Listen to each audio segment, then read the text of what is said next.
Tonight, the shocking violence and abuse suffered by teachers in some of Scotland's schools. Teachers in Aberdeen reported pushing, shoving, being struck by objects, kicking, biting, spitting and racial abuse. Sometimes I have to ignore it because how many times am I going to report racial abuse? Having to go through that abuse and then come back the next day and just get on with your work because nothing is being done.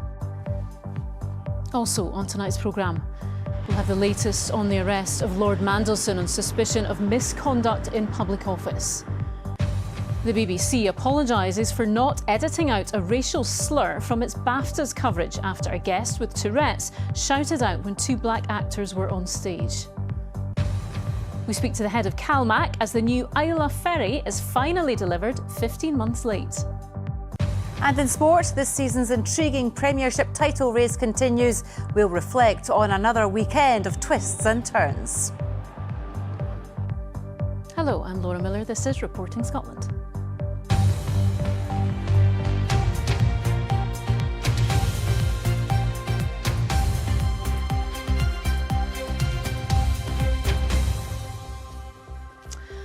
Violence against teachers in Aberdeen schools remains widespread, frequent and harmful, according to Scotland's largest teaching union. The EIS says more than a quarter of its members in the city have been physically assaulted in the past year, with more than a third witnessing violence on a daily basis. The City Council insists improvements have been made since an action plan was introduced 2 years ago and says it'll meet union leaders. Rebecca Curran reports. A school should be a place of safety, respect and learning, but many teachers say that's simply not the case. One secondary teacher who spoke to us anonymously to protect her job said she's racially abused by pupils every other day and physically assaulted too. She signed off work and is afraid to go back. Sometimes I have to ignore it because how many times am I going to report racial abuse? So if somebody says something, I can pretend I didn't hear it. But in reality, how are you feeling when you go home at night? It's really bad these days. I am really struggling with it now because I have done it for too many years. Having to go through that abuse and then come back the next day and just get on with your work because nothing is being done. Testimony from teachers is included in the survey. One said I was scratched until my skin was broken and bleeding. Another said I was bitten multiple times over the course of one term. And a third said it becomes about survival rather than good teaching. The EIS union has now issued Aberdeen City Council with a series of recommendations, including giving teachers a say on whether a pupil can return to class after being violent. It's part of a teacher's job for positive reinforcement around behaviour. That doesn't mean they have to be kicked and slapped. No employee should be expected to enter their workplace and be assaulted. Violence against teachers isn't a new issue or one that's confined to Aberdeen. But in 2024, the City Council promised to take action to tackle the problem after teachers raised serious concerns with BBC Scotland News. Now, 2 years on, some teachers say instead of improving, the situation is actually getting worse. This primary teacher says she's been bitten, kicked, punched and spat at. There will be a major incident happening and nobody comes, and that's quite a scary situation to be in. I remember trying 4 different ways to get help, 4 different members of staff that I knew should be available, but nobody came and nobody answered. Aberdeen's convener of education admits there's an issue and that more needs to be done. We do have a problem with violence, aggressive behaviour, misbehaviour. We're on the right course in working together, but we need to step up. The survey says almost 2/3 of Aberdeen teachers have considered leaving the profession as a result of violent behaviour. A stark warning they hope will be difficult to ignore. Rebecca Curran, Reporting Scotland. Well, our education correspondent Lucy Adams is here. Lucy, we've talked about this before, and clearly it's not just an issue in Aberdeen. No, I mean, I've been speaking to teachers across the country who are clear Aberdeen is not an outlier. So secondary teachers, primary teachers across the country will say there's been a perfect storm of different pressures converging in schools around the country. They say there's been cuts in support staff and services, while at the same time the demands, the more challenging behaviour, children from special schools coming into mainstream, children being on their mobile phones too much, children not attending at all, has actually got worse.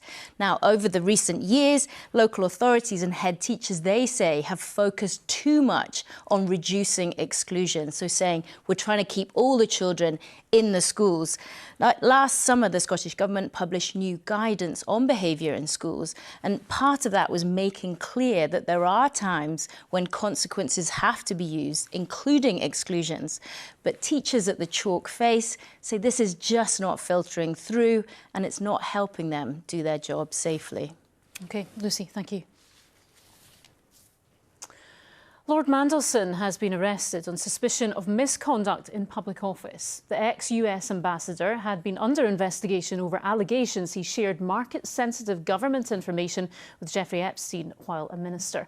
Well, our political correspondent Paris Skortsianis joins me now from Westminster. Paris, what more can you tell us? Well, Laura, at around 4:15 this afternoon, detectives were seen entering Peter Mandelson's North London home, and they emerged around half an hour later, escorting him into the back of an unmarked vehicle which was driven away. A short time later, the Metropolitan Police confirmed in a statement that a 72-year-old man had been arrested on suspicion of misconduct in public office. Lord Mandelson, who retains that title despite resigning from the House of Lords earlier this month, is being questioned at a London police station. The arrest follows searches at his London home and another property in Wiltshire. That investigation follows allegations that Lord Mandelson passed sensitive information to the convicted sex offender Jeffrey Epstein while serving as a senior minister in Gordon Brown's government. Those allegations surfaced following the publication of millions of documents by the US Justice Department from its investigation into Jeffrey Epstein. Now, Lord Mandelson has not commented publicly in recent weeks, but the BBC understands that he maintains he has not acted in a criminal way or motivated by personal gain. And Paris, there was an update today in the House of Commons on the political fallout from the Epstein files. Yeah, absolutely. So Lord Mandelson, people might remember, was sacked as the UK's ambassador to the United States last year after details emerged of his continued relationship with Jeffrey Epstein. Under political pressure, the government has committed to publishing documents relating to his appointment. Now, earlier this afternoon, the Prime Minister's Chief Secretary, Darren Jones, told MPs that the first tranche of documents would be published at the start of March. It had been suggested previously that an arrest could affect that, but the BBC understands that discussions will be ongoing between the government and the police about which documents it can now publish. OK, Paris at Westminster, thank you. A film based on the life of a Scottish man with Tourette's syndrome won big at the BAFTAs last night, picking up 3 awards. But that success has been overshadowed by events during the ceremony itself. John Davidson's verbal tics caused him to shout out a racial slur from the audience. The host, the actor Alan Cummings, later apologised, but the incident was not edited out prior to the awards being broadcast, and the BBC has now apologised. James Chain reports.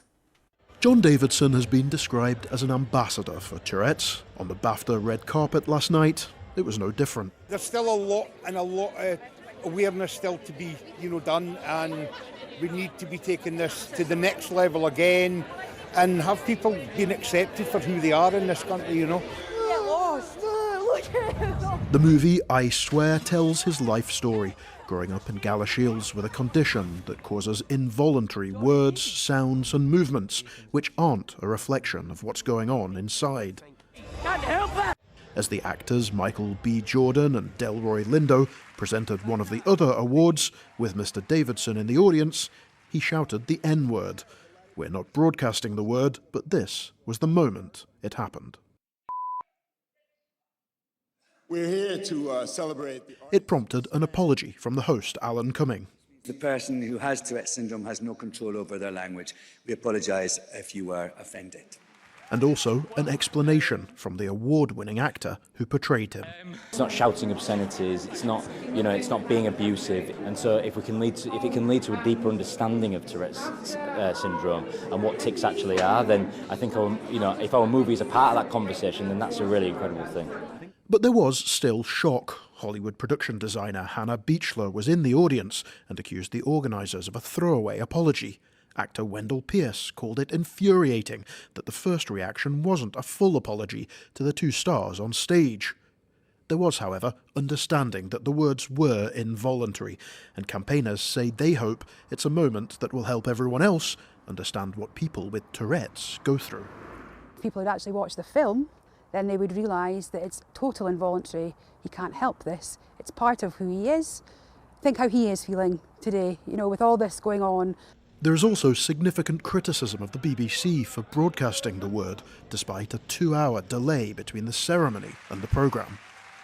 In a statement, the corporation also noted the nature of the condition and said, as explained during the ceremony, it was not intentional. We apologise that this was not edited out prior to broadcast, and it will now be removed from the version on BBC iPlayer.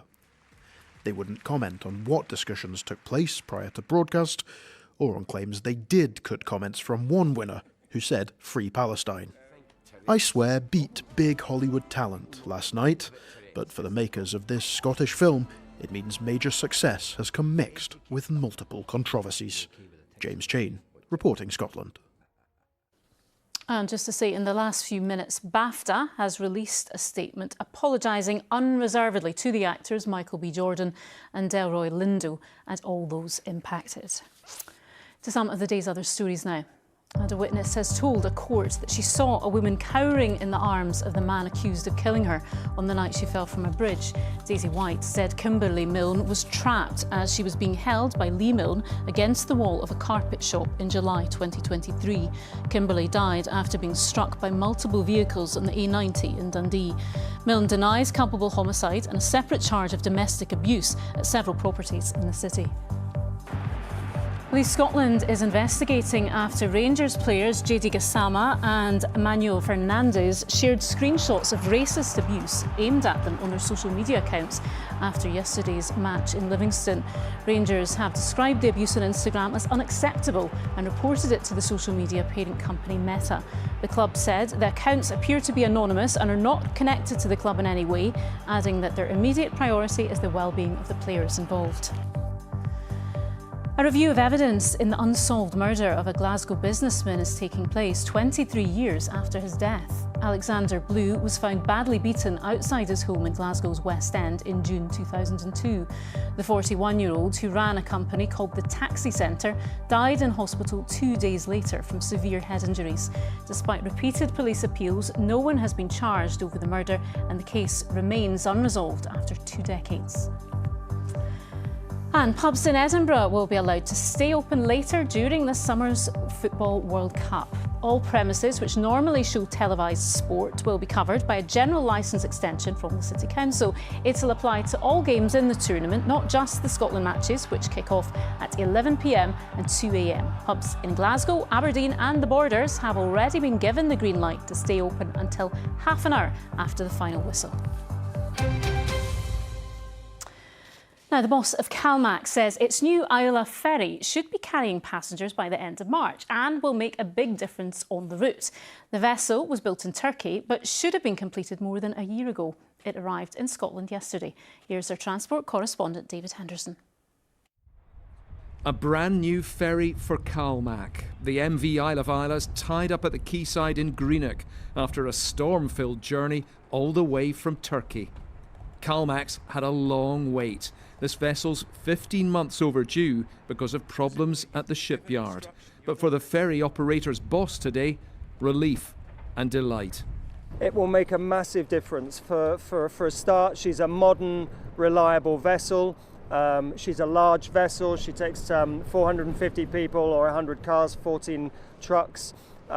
So she's a modern vessel. Her propulsion systems are very different. She's more manoeuvrable. She'll be more resilient in weather. So we're really hoping that the people of Islay will feel a big difference. CalMac wants this new ferry in service before the end of March to replace this ageing vessel, MV Finlaggan, in time for the busy summer months. The Scottish Government says it's one of 6 new major vessels and 7 new small ferries they've invested to renew. Well, this vessel will be here on the Clyde for the next couple of weeks for a final fit-out and a service. And at that point, it should be ready to join the CalMac fleet and start carrying passengers and freight to and from Islay. Islay relies on tourism and the whisky industry for much of its livelihood. So for islanders, disruption caused by an ageing ferry fleet has brought frustration and anger. You know, I think hospitality, which is a huge part of Islay's economy, has suffered probably the most. We've muddled through. I think all the distillers will tell you that they've muddled through. But it's an absolute scandal that we've had to just muddle through because the money hasn't been available to invest in a fleet that we needed some time ago. And CalMac's challenges are far from over. The long-delayed Arran ferry, Glen Sannox, hasn't sailed now for 3 months. Onboard vibration problems mean it needs work to strengthen the hull. It should be back early next month. Despite that, CalMac's set to end its lease of this dependable stopgap MV Alfred. The deals cost them £1 million a month for almost 3 years, and for that they could have bought the vessel 2 times over. But it's the price they've paid for gaps in their fleet. David Henderson, reporting Scotland, Greenock. OK, let's get tonight's sport now with Jane. And it's all quite exciting at the moment in the Premiership. It is heating up, I think it is fair to say. Good evening to you. Rangers head coach Danny Rule insists that he won't dwell on his side's draw at Livingston, despite watching his side lose ground on leaders' hearts on a dramatic afternoon in the title race at both Ammanvale and Celtic Park. Well, Livy haven't won a game since August, but that looks set to change when goals from Brooklyn Kabongolo and Lewis Smith gave them a 2-0 lead against the Ibrox side. But 2 goals inside the final 10 minutes from Emmanuel Fernandez and Mikey Moore dragged Rangers back into it. The visitors were incensed when the referee didn't award a penalty for Cammy Kerr's collision with Moore in the dying seconds. We will be ready. I think we showed against Hearts that we can beat also top of the league. Yeah, and next week we have the next challenge, and we will hunt again and again. I think since I'm here, we are always on front foot, and we did a fantastic job, but we are not there where we want to go, and we will. Well, Hibernian helped make it a terrific weekend for their city rivals table toppers Hearts by winning at Celtic Park for the first time in 16 years. But Martin O'Neill says the loss is just a small setback in his side's fight to win the title. Well, Felix Paslak gave Hibs a first-half lead, but Benjamin Nygren equalised just before the interval. Celtic's Austin Trusty then saw red for lashing out with 15 minutes left, and Hibs made their numerical advantage count when Kai Andrews grabbed a winner with 3 minutes left to play.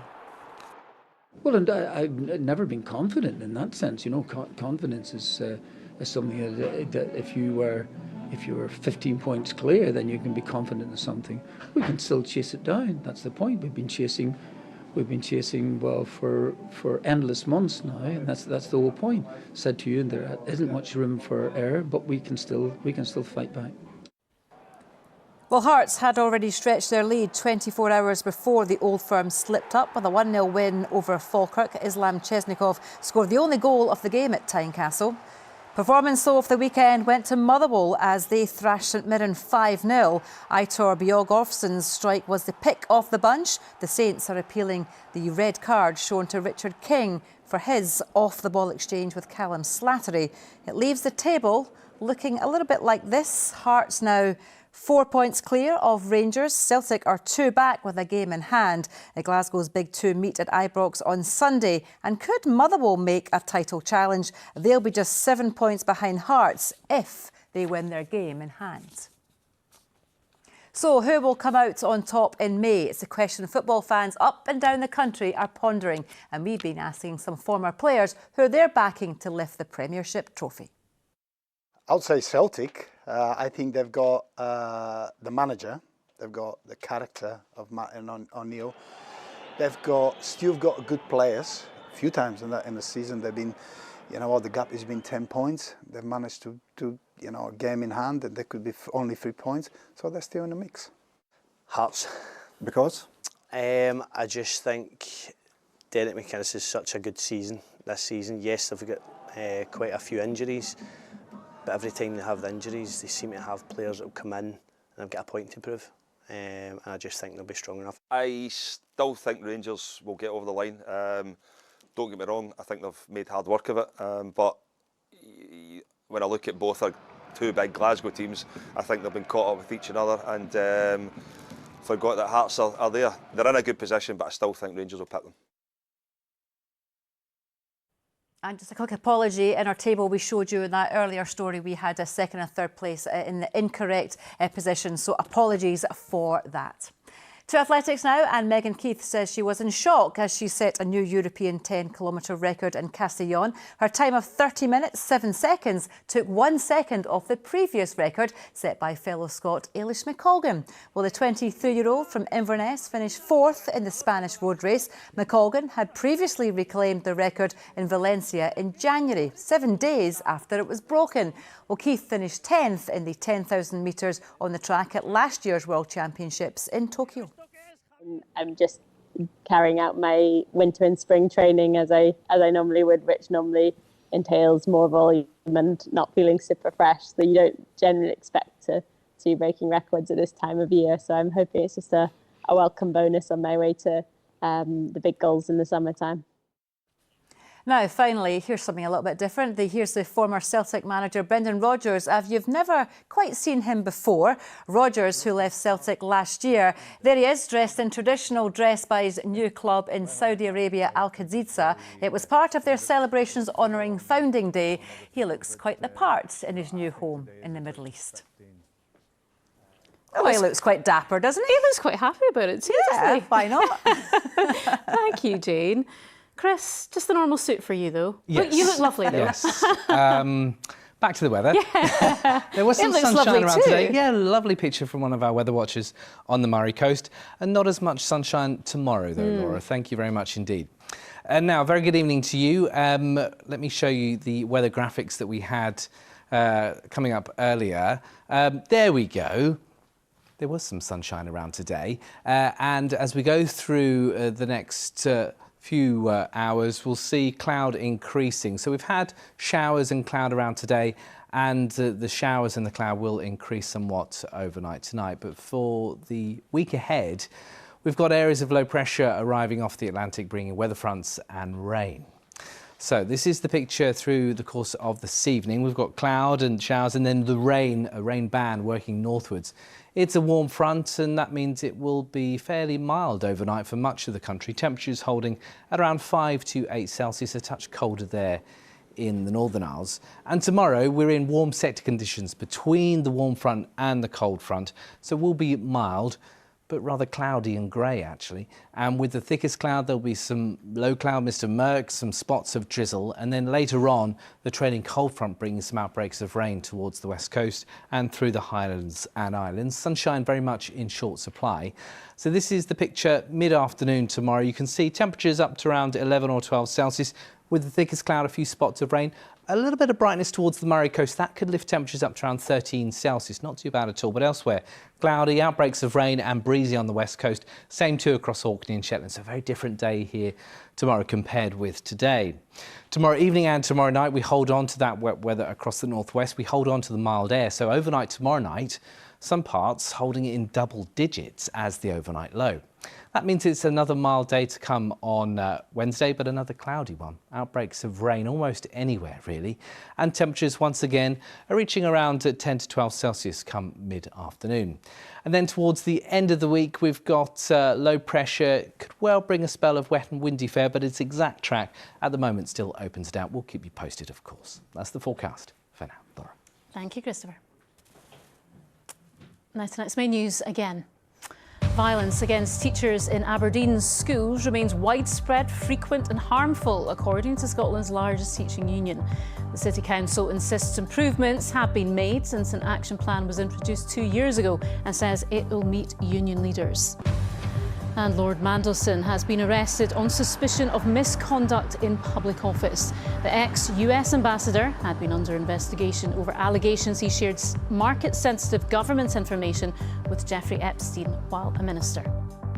And that is Reporting Scotland for now. I will have your late news at 10:30 tonight. Until then, from everyone on the team, do enjoy the rest of your evening. Good night.